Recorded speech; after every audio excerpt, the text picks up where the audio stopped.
muito bom dia para você. Seja bem-vindo. O programa Saúde Você está no ar e temos muito prazer em receber você, nosso telespectador, aqui na nossa casa, na TV Arapuã. Fica comigo e acompanhe os destaques dessa edição. Gente, câncer de intestino. Você vai entender os riscos do terceiro tipo de câncer que mais mata homens e mulheres. Nesta edição, vamos saber também como está o estoque do Banco de Leite Humano Anita Cabral, da maternidade Frei Damião, e também como ajudar. Gosta de plantas? Saiba que elas sofrem muito com o verão. Uma especialista vai dar dicas de como deixá-las lindas e hidratadas. Seja bem-vindo, Saúde Você está começando. Vem com a gente.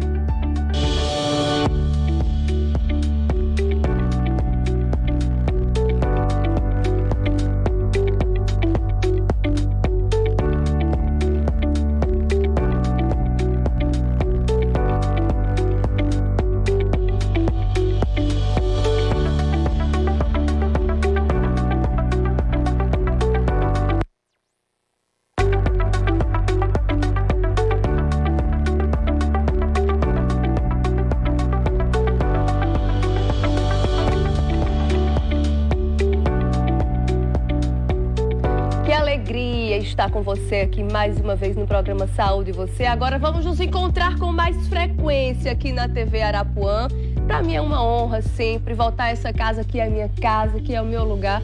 E eu já me sinto muito acolhida por você. Então, te peço, chega no fim de semana, fica comigo no Saúde Você, fica comigo no sábado, no domingo também. Vamos conversar juntos sobre a saúde da nossa família, né? Sobre melhorar o autocuidado. É tão importante isso, não é mesmo, gente? Então, vamos nos unir aqui no programa Saúde Você para que a gente possa construir essa troca de informações importantes, informações que nos ajudam, né, a ter uma saúde melhor, a ter uma vida melhor, uma qualidade de vida melhor.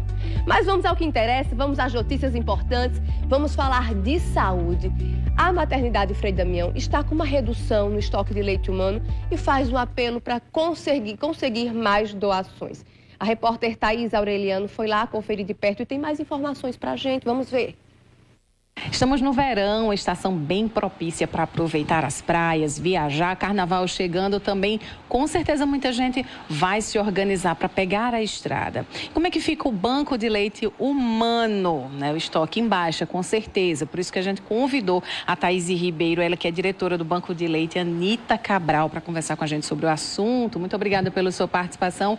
A gente pode viajar, né? Mas tem que lembrar dos pequenos que estão principalmente na UTI precisando desse leite materno, né? Qual o aviso de vocês agora para as mamães nesse período?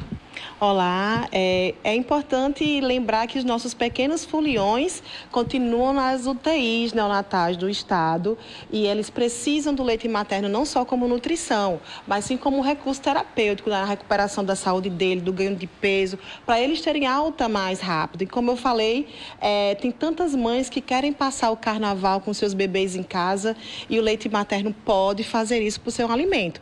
Mas algumas não têm o leite suficiente e as que estão em casa, que são saudáveis, que têm muito leite, pode doar para esses bebês. Lembrando que a gente passou por Natal, férias, agora carnaval, mas quem estiver amamentando, tiver excesso de leite, o banco de leite continua buscando esse leite em casa. E aí tem que se organizar, né? Porque a gente sabe que em muitas cidades também tem banco de leite e dá para você fazer, então, a sua doação, mesmo que não seja no domicílio. Isso. Hoje em dia, a gente busca muitos meios de comunicação para facilitar a vida da população. São mulheres que estão no pós-parto, estão com bebês pequenos, não podem sair de casa. E hoje nós temos o WhatsApp e temos o Instagram, dois meios de comunicação que, além de um clique, numa conversa rápida no Zap, entre em contato conosco, nós informamos qual o banco de leite mais próximo da sua casa. Se for aqui na região metropolitana, o próprio banco de leite vai em busca desse leite. É só acessar, né, a conversa pelo Instagram, é o @bancodeleite.anitacabral e pelo WhatsApp 991030059. E a campanha também dos potinhos continua? É uma campanha que salva vidas e que funciona para toda a sociedade. Quem não amamenta, quem não está com o bebê agora para tirar leite e doar, pode nos ajudar, homem, mulher, idoso, quem for, com a doação dos potinhos de vidro para que esse leite possa ser conservado dentro dele. Todo mundo ajuda a causa. Isso, lembrando que tem muitos bebês pequenos que dependem desse leite materno para ter uma melhora na qualidade de vida. Muito obrigada, como sempre, pelas informações. Thaís Aureliano para a TV Arapuã. Pois é, gente, você viu a importância, né? E viu também que não é apenas as mulheres, as mamães que podem colaborar com essa campanha. Se você quer ajudar de alguma forma, doa os potinhos de vidro. Já é muito importante, já é de grande valia também para essas campanhas. E mamães, vamos fazer essa boa ação, não é? A gente sabe que vem carnaval por aí, o estoque cai ainda mais, porém, a necessidade dos nossos bebês prematuros, elas permanecem iguais, né? São necessidades importantes que precisamos sim colaborar. Então vamos nos esforçar nessa corrente de amor para tentar ajudar e fazer com que essa realidade seja modificada. Se a gente se esforçar um pouco, dar uma ligada para o banco de leite, vai continuar funcionando normalmente, a coleta vai continuar funcionando normalmente. A gente se esforça um pouquinho e consegue ajudar o outro, não é mesmo? Vamos mudar de assunto. O câncer de intestino é o terceiro mais comum entre homens e mulheres aqui no Brasil.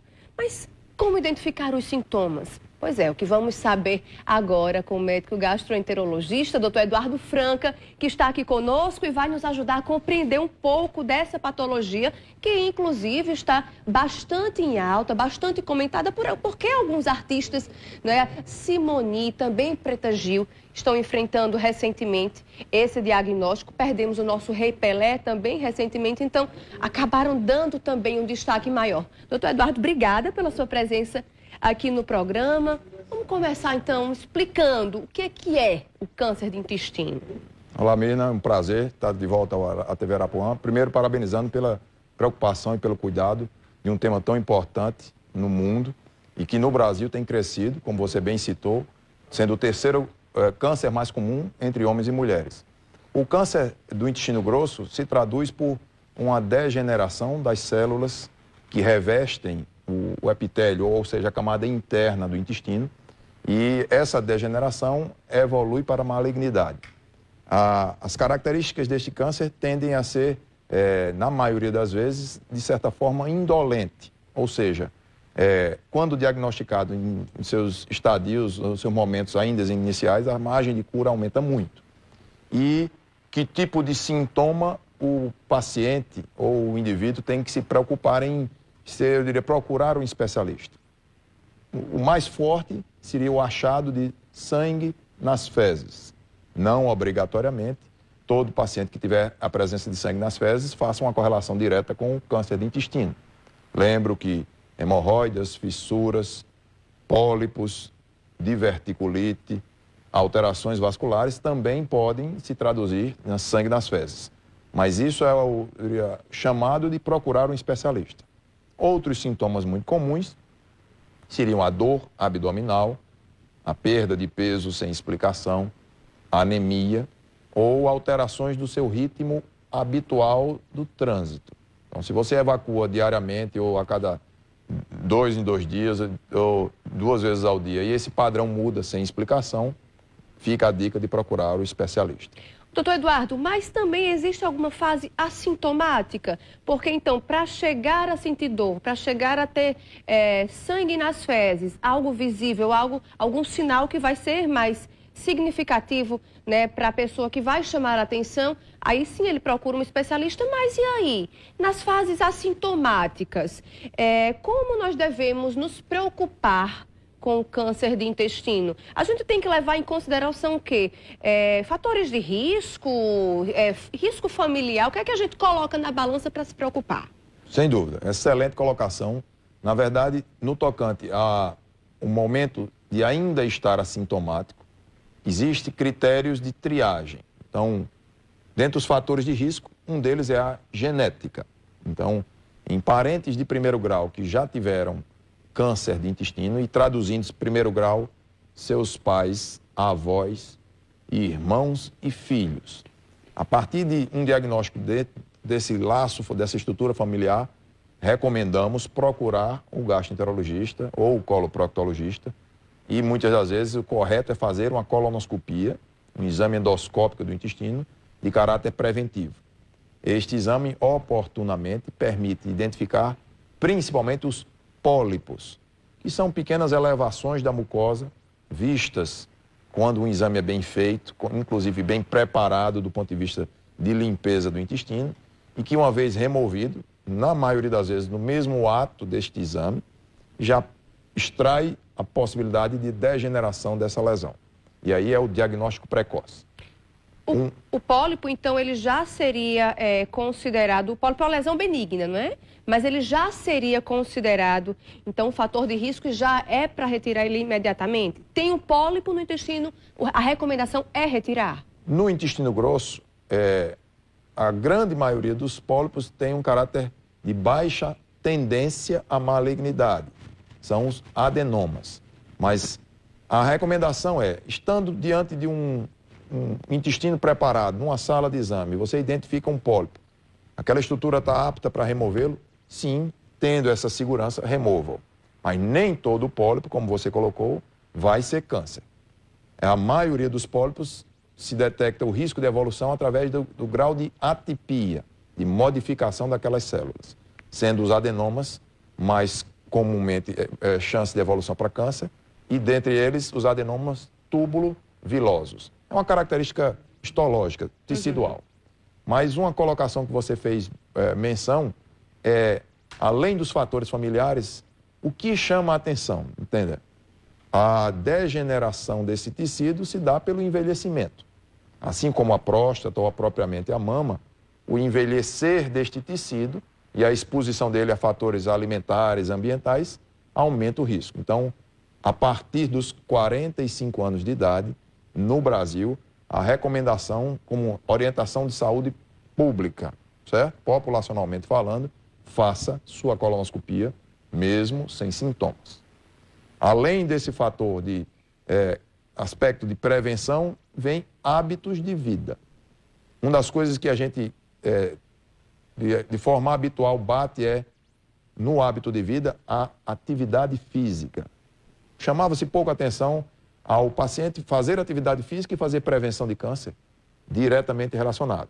Há uma série de estudos mostrando que quem faz atividade física busca naturalmente um hábito alimentar mais saudável, ela controla o peso, ela controla o estresse, ela melhora a qualidade de sono. Então, uma série de ganhos adicionais, além dos hábitos alimentares, frutas, verduras, pouca ingestão de alimentos em conserva, alimentos irritantes do intestino, como excesso e outros itens alimentícios que podem degenerar para o câncer. Doutor Eduardo, nossa equipe foi às ruas para saber se a população tinha alguma dúvida em relação ao câncer de intestino e a gente vai acompanhar agora o que é que foi falado. Veja aí. Pessoa que defeca às vezes pouco, né? Se tem alguma coisa relacionada sobre o câncer de intestino. Jogo para o senhor. Uma boa colocação. Ter um hábito intestinal saudável está diretamente ligado a uma saúde digestiva mais perfeita. Não é o fato de ter o intestino preso que lhe expõe ao risco. É o porquê desse intestino estar preso. Muitas das vezes ele não ingere a quantidade adequada de fibras, ele tem um hábito alimentar rico em carboidratos, pouca ingestão de água. Então, são esses fatores alimentares que lhe expõem ao risco. Lógico, a prisão de ventre, o uso de laxantes também não é algo recomendado sem a orientação médica. Mas a correlação de ter o intestino preso e o câncer se dá pelo padrão alimentar que esse indivíduo acumula. Agora, o que seria considerado um hábito intestinal saudável? Evacuar quantas vezes na semana? Claro que a gente sabe que existem pessoas mais magras que vão, então, evacuar em menor quantidade, enfim, dependendo também do peso, isso tudo vai variar. Mas qual seria, mais ou menos, um padrão considerado normal? Pergunta clássica num consultório.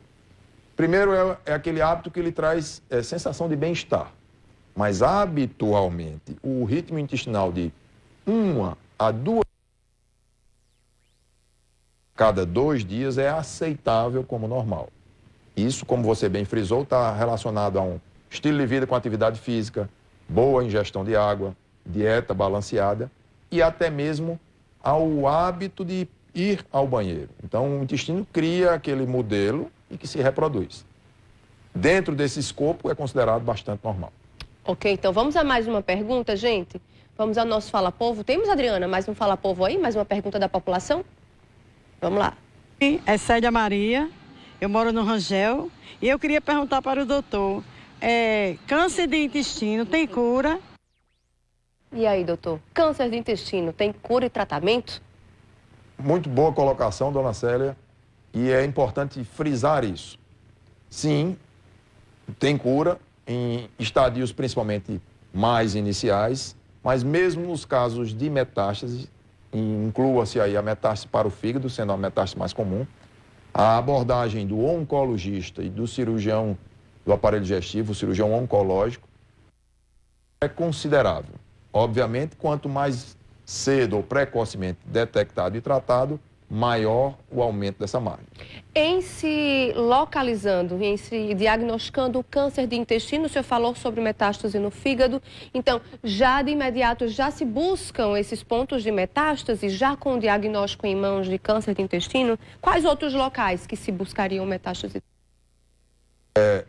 O passo a passo é, após a procura do especialista e a realização da colonoscopia e detectado um câncer, estando ele muito limitado à mucosa, e aí você sabe que a margem de cura é muito grande, normalmente se faz um rastreio, exames de tomografia, ressonância, e tenta-se localizar os órgãos mais comuns, os órgãos-alvos. As metástases mais comuns são as metástases ao redor do intestino, os próprios gânglios daquela região, as metástases relacionadas ao fígado, pulmão e osso. O advento, por exemplo, do PET scan, um exame de rastreio bastante eficaz para a localização, feito na nossa capital, já nos dimensiona, diria, estrategicamente, aonde a gente deve valorizar mais. Mas uma tomografia, uma colonoscopia, já é um bom rastreio quanto ao ponto de vista de imagem. Vamos lá, temos mais uma pergunta da nossa população. Doutor, quando a pessoa vai ao banheiro e defeca sangue, é sinal de câncer no intestino? E então, doutor? Como colocamos, não necessariamente, mas esse sinal não deve ser ignorado, né? Às vezes o erro mais comum é, eu ouvi algumas vezes sangue, não, mas eu fiz um esforço para evacuar, ou eu sei que tem hemorroidas e isso deve ser hemorroidas. É este erro em que aumenta seu risco de câncer, diria, diagnosticado de forma mais tardia. Então, procure um proctologista, procure um clínico geral e investigue principalmente se esse sintoma está sendo frequente ou você está acima dos 45 anos de idade. Outros fatores a ser valorizado é o tabagismo, inequivocamente correlacionado com mais de 40% de chance de câncer, e o etilismo de forma não social. Então, a exposição muito frequente e exagerada ao álcool também é um fator de risco para o câncer. Doutor Eduardo, o senhor falou sobre o rastreio de começar a partir dos 45 anos, que os exames poderiam ser tanto a colono, né? Sangue oculto de fezes também faz, né? E aí, a minha pergunta é, esse rastreio, essa colonoscopia, deverá ser feita anualmente, bianual, com qual periodicidade, bem como o sangue oculto de fezes? Perfeito. Sem sintomas, há dois perfis. Alguém que não tem o histórico familiar, esse que tem, ele deve fazer a despeito da sua idade. A partir da idade adulta, se você teve algum familiar de primeiro grau que teve câncer, faça a sua colonoscopia. Uma vez esse indivíduo triado, ele entra no rastreio da população normal, que seria a partir dos 45 anos. Se porventura neste exame foi identificado um pólipo, o tipo de tecido desse pólipo vai dizer qual será a recomendação, com 1 ano, com 3 ou até mesmo com 5. Se porventura não foi identificado nenhum fator de risco, a cada 5 em 5 anos é um exame recomendado a ser feito mesmo sem sintoma. Então, aos 45, 50 e assim por diante. O hábito alimentar, como o senhor bem colocou, também se torna muito importante, até um fator, se tem uma boa alimentação, que até previne, né? Ajuda a prevenir o câncer de intestino grosso. Mas por quê? A quantidade de fibras reduzidas, isso tudo, o consumo mais indiscriminado de embutidos, enfim, por que eles irritam tanto, por que prejudicam tanto o funcionamento do nosso intestino grosso ao ponto, né, de acabar desencadeando algo do tipo como um câncer? Na verdade, há um jargão médico que diz que nós somos produtos do que pensamos e do que comemos. Há um fator que muitas das vezes está relacionado às substâncias químicas presentes, por exemplo, no excesso de carne vermelha, no churrasco, presente em alguns ingredientes como os conservantes, acidulantes, e que ativam os genes predispositores de câncer, oncogenes. E esta exposição cotidiana vai gerando aquela modificação do DNA daquelas células e aí ela é cascata de degeneração, fugindo à renovação celular habitual. A célula do intestino tem um tempo médio de vida. Nesta transformação para uma nova célula, com estes estímulos frequentes, toma-se uma cascata de evolução diferente. E aí ativa-se o risco de evolução para câncer. E não é da noite para o dia. Por isso, a prevenção, mesmo que você tenha um fator de risco, um hábito alimentar errado, você pode, de forma preventiva, ou antes mesmo de evoluir para o câncer, tratar aquele foco de degeneração e removê-lo. Portanto, diante de tudo isso, nosso tempo está acabando. Qual é a mensagem que o senhor deixa agora, no final da nossa entrevista, para o nosso telespectador? Qual é o alerta que o senhor nos deixa hoje? Mirna, o que fica como mensagem é: este exame, colonoscopia, é seguro, é feito em todas as etapas da vida, desde o primeiro ano de vida até perto do centenário. É um exame confortável. Ele tem sido cada vez mais acessibilizado à população de maneira geral. Existem tabus quanto a esse exame que, assim como o câncer de próstata, afastam principalmente os homens.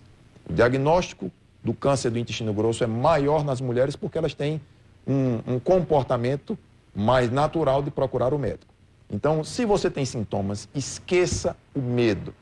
O problema é prevenível, é facilmente diagnosticável e, como você bem colocou, tratável e curável.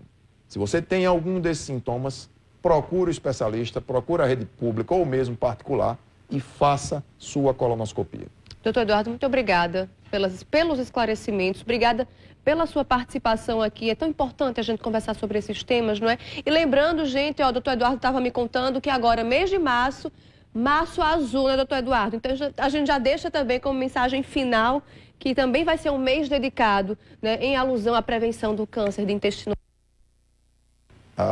A empresa da qual faço parte, a Endovid, nos últimos 10 anos tem capitaneado a campanha de prevenção ao câncer coloretal, o Março Azul, com todo tipo de abordagem, além de entrevistas, mas de campanha nas ruas, caminhadas, eventos. O intestino grosso, que vai aos shoppings, levando as pessoas a navegar dentro desse intestino.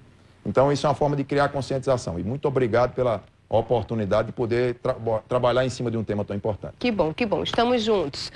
Agora a gente vai a um rápido intervalo, não sai daí, não me deixa, que daqui a pouquinho vamos conversar mais sobre a nossa saúde, não sai daí.